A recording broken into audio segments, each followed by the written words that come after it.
A lot. You ready? Let's get it. Get on the bars right now. Get on them bars. Let's go. Get on the bars. Get off your ass and get on these motherfucking bars.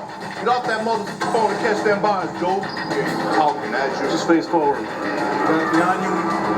This ain't no tough Tony, this business. You gonna hang up when I tell you hang up and do what you're told. Follow orders. If you don't like it, pull it. I'm what you're looking for. Put your hands behind your back.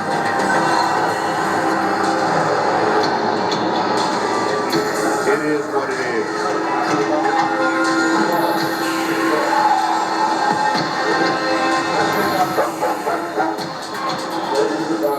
Carpenter and Sandoval, part of the Criminal Intelligence Unit, or CIU, have participated in thousands of tier searches to date. Give me 19. Unlock 19. Step out. Hands on your head, my friend. Step over. 1 time. 2 times. Coming out. You guys got anything on you? You got 1 chance at amnesty, man. This is it. Now, with 7 other investigators, they're searching 38 inmates and their cells for shanks and for clues about what the Gangster disciples and other groups are up to. Pop 1-3. Pop 1-3.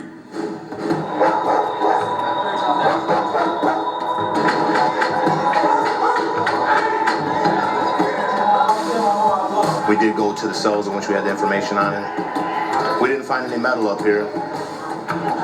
There was a lot of flushing going on when we hit the tier, so I'm pretty positive that there was definitely contraband on the tier, but by the time we get through both those gates, secure the day room, then get to the cells we're looking for, it gives them, maybe a minute and a half head start. It's safer for them to get rid of it than get caught with it and catch a new case, and they know that's what's coming when they see us. But Carpenter and Sandoval have found something equally important: kites. It's just inmates' way of communication here. This is called a kite. It'll normally be rolled up in a fashion maybe this small. Okay, on the back it says Division 1. It says the nickname Chaos. This is supposed to be the person who gets the kite in the end, but it may go through 4 or 5 different inmates until it reaches him.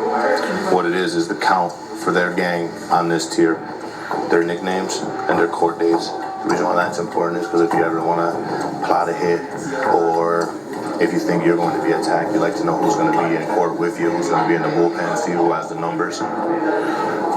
And then it goes on further to actually put that they have 1 shank, which is, they're calling here a banger 1, on the tier.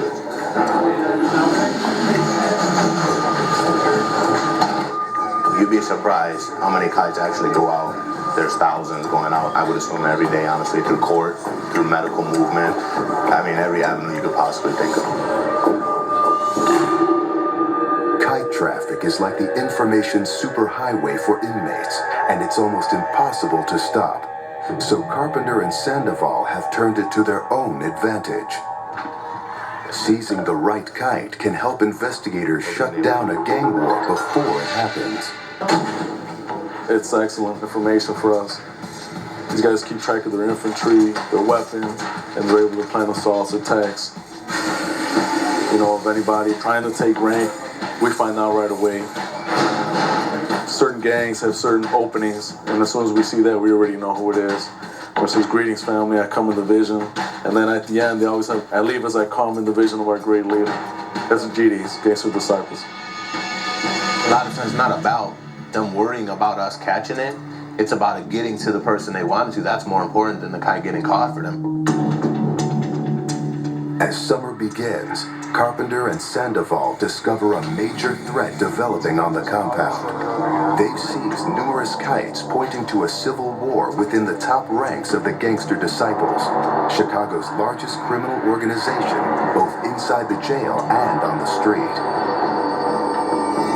There are 2 guys who believe they are in charge. They're housed in opposite buildings, but they have followings in each other's buildings. We identified everybody. We have about an equal number of upper echelon. Between the 2 competing factions, investigators have identified 26 senior to mid-level Gangster disciples of key interest.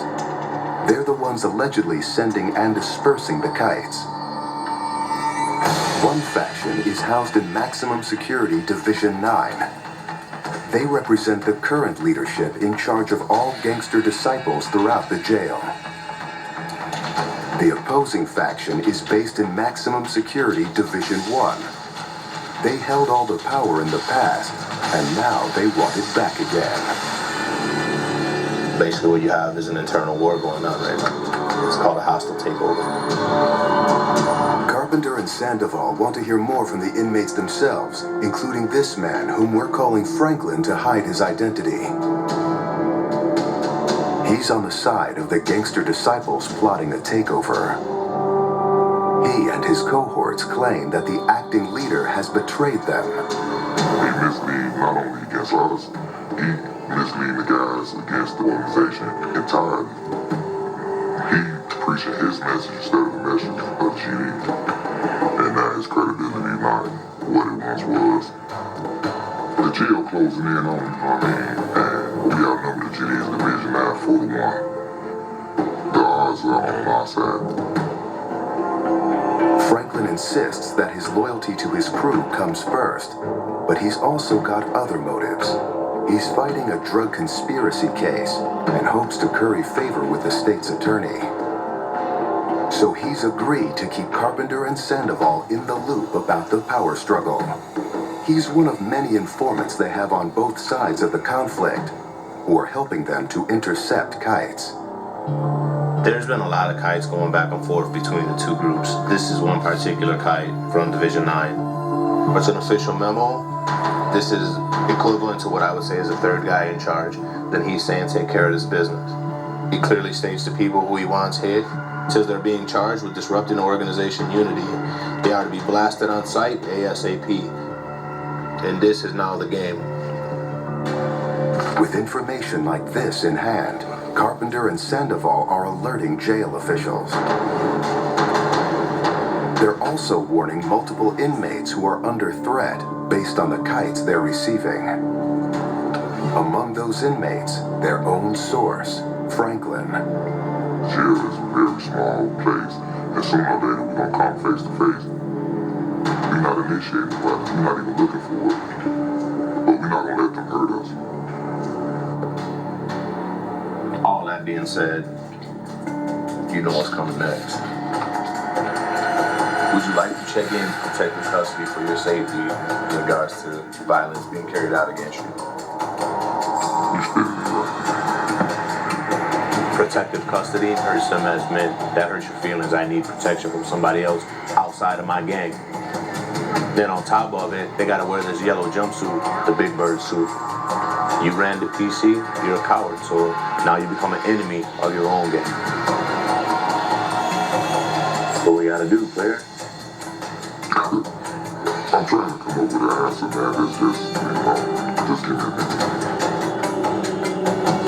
What do I put hell now, man? How do I do that? Whether a detainee wants to enter protective custody or not, he has to go on record with his decision. In this case, Franklin is signing a statement of refusal. Name, number, signature.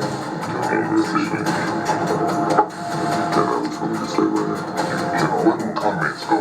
There's no comment section. You're not reviewing a movie. Comments. What happens a lot of times is we also confront the aggressors. And we let them know that we are aware that they're calling all these violations out. And if it occurs, they can take a hit for it. We're not here to choose sides. We're gonna hit both sides. We got multiple guys in both buildings feeding us information. They're never gonna figure that out. Who said what and who did what, they're not gonna know. By squeezing inside sources, authorities are preparing their next move.